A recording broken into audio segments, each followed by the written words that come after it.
بسم اللہ الرحمن الرحیم۔ السلام علیکم ناظرین، امید آپ سب لوگ خیر خیریت سے ہوں گے۔ میاں نواز شریف کا ایک بیان میری نظر سے گزرا اور وہ میں دیکھ کے حیران ہی رہ گیا۔ میرے ایک دم سے میرے ساتھ جو ہے نا دوست بیٹھے ہوئے تھے، میرے کولیگ بیٹھے ہوئے تھے، تو میں نے ان کو ایک دم سے کہا کہ یار، میں نے کہا یار میاں صاحب پاگل تو نہیں ہو گئے، یہ کیا باتیں کر رہے ہیں میاں صاحب؟ اور وہ بات یہ ہے کہ میاں صاحب ابھی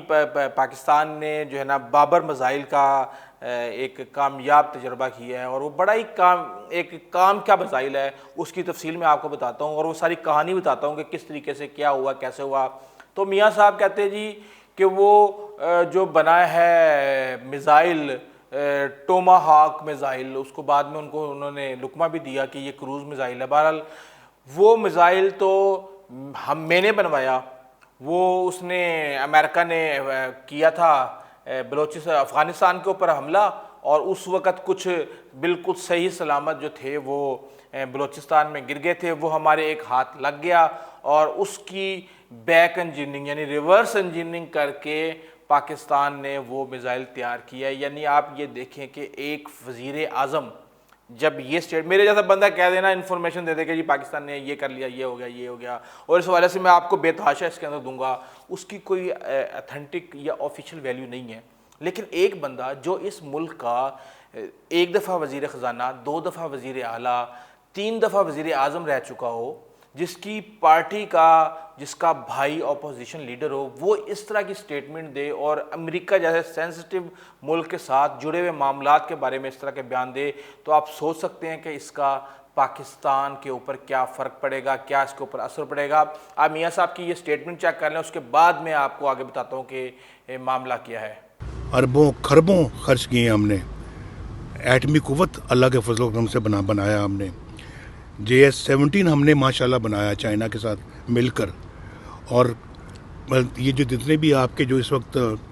یہ جو میزائلز ہیں، آدھے میزائلز تو ماشاءاللہ میں نے اپنے اللہ کے فضل و کرم سے تیار کروائے، اور یہ جو ٹام ہاک ہے جو ہے، وہ بھی ماشاءاللہ نواز شریف نے بنوایا تھا، اور وہ بھی بلوچستان سے ہم لے کے آئے تھے جب کلنٹن نے افغانستان پہ راکٹ چلائے تھے، میزائل گرائے تھے۔ ایک ثابت مل گیا، اس کو ہم نے اپنا آگے لے کے آئے، اس کی بیک انجینئرنگ ہوئی، اس کو ہم نے بنا دیا۔ یار کچھ چھوٹی موٹی خدمات نہیں ہیں ہماری بھائی، اور ہمیں فخر ہے کہ ہم نے یہ خدمت کی ہے، اور آئندہ بھی کرتے رہیں گے۔ جی کروز میں ٹام ہاک کہہ رہا ہوں، کروز میزائل کی بات کر رہا ہوں، اور وہ ہمارا بلوچستان میں افغانستان میں تھا، گر بلوچستان میں گیا، ہم نے جا کے پکڑ لیا اس کو۔ دیکھیں، پاکستان سرکاری سطح پر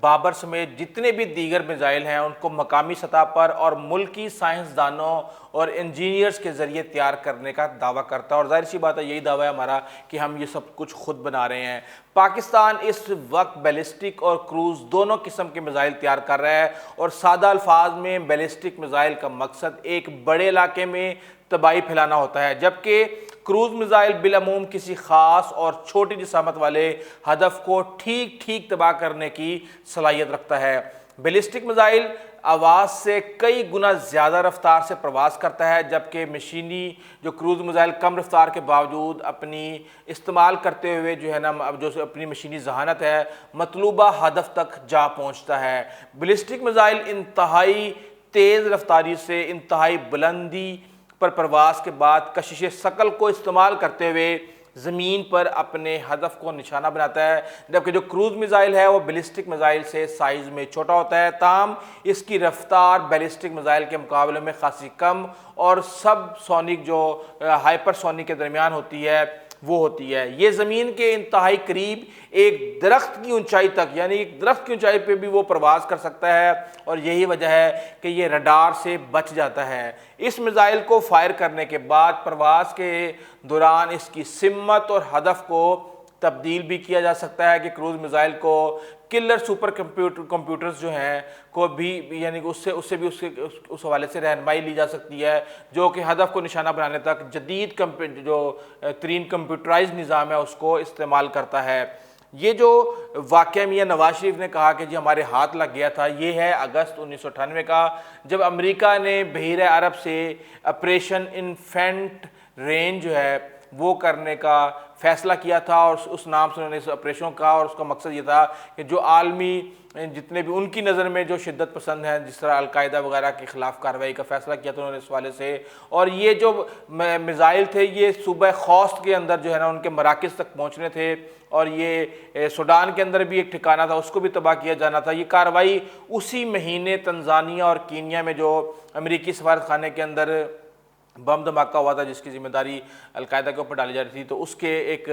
رد عمل کے طور پہ کیا جانا تھا، اور تقریباً جس کے اندر 250 کے قریب 250 کے قریب افراد جاں بحق اور تقریباً 4-4.5 ہزار لوگ زخمی ہو گئے تھے. ایک اس حوالے سے کہا جاتا ہے کہ اس معاملے میں جب وائٹ ہاؤس کے اندر بحث ہوئی تو پاکستان کو اس کارروائی کے متعلق بتایا جائے یا نہیں، کیونکہ کارروائی میں جو استعمال ہونے والا ٹوماہاک کروز میزائل نے بلوچستان کی فضا سے گزرتے ہوئے افغانستان پہنچنا تھا. بعض جو دفاعی امریکی اہلکار تھے ان کا یہ کہنا تھا کہ یہ میزائل بلوچستان میں پاکستان کی ایک مبینہ ایٹمی سائٹ سے گزریں گے تو ہو سکتا ہے کہ پاکستان انہیں انڈیا کی کوشش سمجھ کے تباہ کر دے، جبکہ دوسری طرف یہ رائے تھی کہ اگر یہ بتا دیا گیا تو اس بات کے بھی بڑے چانسز ہیں کہ خفیہ طور پہ معلومات اسامہ بن لادن کو پہنچا دی جائیں، کیونکہ شک یہ کیا جا رہا تھا کہ پاکستان ڈبل گیم کر رہا ہے اس وقت. اس لیے فیصلہ یہ ہوا کہ آپریشن کے بارے میں کارروائی سے صرف 10 منٹ پہلے پاکستان کو بتایا جائے گا. یوں 20 اگست کو میزائل فائر ہونے سے صرف 10 منٹ پہلے یا 15 منٹ پہلے وہاں جو اس وقت پاکستان کے یہاں پہ سفیر تھے انہوں نے پاکستان کے آرمی چیف جنرل جہانگیر کرامت کو اس حوالے سے آگاہ کیا کہ یہ میزائل پاکستان کی فضائی حدود سے گزریں گے اور اس کا یہ روٹ ہوگا. لیکن جو مکران کی ساحلی پٹی ہے وہاں پہ کئی غیر آباد علاقے ہیں، تو وہاں پہ جو لوگ کوڑا چننے والے تھے ان کو ایک جنگی قسم کے یہ اس طرح کے یہ میزائل ملے، تو انہوں نے یہ کلیم کیا جاتا ہے یہ، تو انہوں نے جو ہے نا ملبہ انہیں ملا تو انہوں نے فوری طور پہ اس حوالے سے بتایا کہ پاکستان کی سیکورٹی فورسز کو بتایا کہ جناب اس طرح کا معاملہ ہو چکا ہے. بی بی سی نے اس حوالے سے بھی ایک آرٹیکل لکھا ہے، اس کے اندر ڈاکٹر سمر مبارک مند کو انہوں نے کوٹ کیا ہوا ہے، اور انہوں نے کہا ہے کہ جی اس وقت افغانستان میں اسامہ بن لادن کے مبینہ ٹھکانوں پر تقریباً 72 ٹوماہاک جو میزائل ہیں وہ داغے گئے. ان سب نے افغان صوبے خوست تک پہنچنا تھا اور پاکستان کی فضا سے گزرنا تھا. یہی وجہ ہے کہ وہ میزائل جو ہے نا اس میں 2 فنی خرابی کی وجہ سے بلوچستان کے غیر آباد علاقے میں گر گئے. پاکستان اس وقت اپنے ایٹمی پروگرام کی وجہ سے جو 90 کی دہائی میں امریکہ کے ساتھ اس کے تعلقات تھوڑے خراب چل رہے تھے، پابندیاں لگی ہوئی تھیں، امداد بھی رکی ہوئی تھی، دفاعی ساز و سامان کے لینے دینے پہ بھی معاملات چل رہے تھے، اور بھی کچھ ایسی چیزیں تھیں. تو اس کے حوالے سے جو اخبارات ہیں انہوں نے کہا تھا کہ جی ملبہ ملا ہے ٹوماہاک میزائل کا. میں نے بھی اس وقت یاد ہے، میں نے سنا تھا کہ جی ہمیں ایک میزائل مل گیا ہے مکران کی ساحلی پٹی سے. تو اس کو کچھ افراد نے قانون نافذ کرنے والے اداروں کو انہوں نے اطلاع دی اور وہ ملبہ ان کو دے دیا گیا. اور پھر کہا یہ جاتا ہے یہ فوری طور پہ جو فوج کے اسٹریٹجک پروگرام سے منسلک ادارے ہیں ان کے حوالے کر دیا گیا تاکہ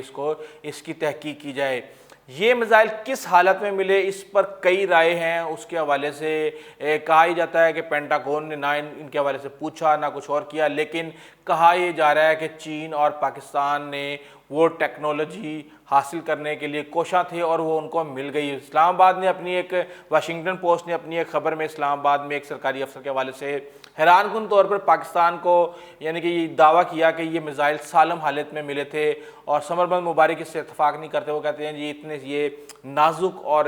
اتنے یہ سافٹ ہوتے ہیں کہ یہ زمین پہ گر کے ٹکڑے ٹکڑے نہ ہوں، یہ ہو ہی نہیں سکتا. اور پاکستان کو یہ ملبے کی صورت میں ملے تھے اور چند ٹکڑے تھے جس کو آپ کوڑا کرکٹ کہہ سکتے ہیں. اور نہ ہی امریکہ نے یہ واپس مانگنے کا مطالبہ کیا تھا، تو اس لیے نہ ہی ہم نے ان کو واپس کیے، تو یہ کوئی اتنا بڑا مسئلہ نہیں تھا. لیکن میں یہ سمجھتا ہوں کہ اس طرح میاں محمد نواز شریف کا اس طرح کی سٹیٹمنٹ دینا کہ ہمیں یہ میزائل مل گئے ہیں اور میں نے بنائے ہیں، آپ نے کیا برود تیار کیا، اس کا کیا کیا، یا آپ نے کوئی سافٹ ویئر تیار کیا ہے. آج کل کی جو جتنے بھی میزائل ہیں یہ ایک بہت کمپلیکیٹڈ ہوتے ہیں اور ان کی اپنی ایک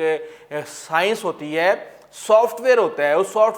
سافٹ ویئر اگر آپ کو ملتا ہے تو پھر جا کے آپ اس کے اوپر کوئی کام کر سکتے ہیں. وہ سافٹ ویئر کس نے تیار کیا، ظاہر سی بات ہے اب آپ ہر ایک کا کریڈٹ یا تو خود لے لیں یا کسی اور کو دینے کی کوشش کریں. یہ ویسے بات صحیح نہیں ہے، اور یہاں پہ میں سمجھتا ہوں کہ میاں محمد نواز شریف نے ریڈ لائن کراس کی ہے۔ کیا فوج دشمنی میں آپ اتنے زیادہ عقل کے اندھے ہونے والے ہیں کہ آپ اس حد تک جا سکتے ہیں؟ بہرحال میاں صاحب کی اس بات نے مجھے بڑا سرپرائز کیا، جس کا میں نے اظہار کر دیا ہے۔ اگر آپ کو ہماری ویڈیو اچھی لگے تو پلیز آپ ہمارے چینل کو سبسکرائب کیجیے گا، بیل آئیکن کو پریس کیجیے گا، اپنے دوستوں کاروبار ہمسایوں کا خاص خیال رکھیے گا۔ آئندہ تک کے لیے اجازت دیجیے، اللہ حافظ۔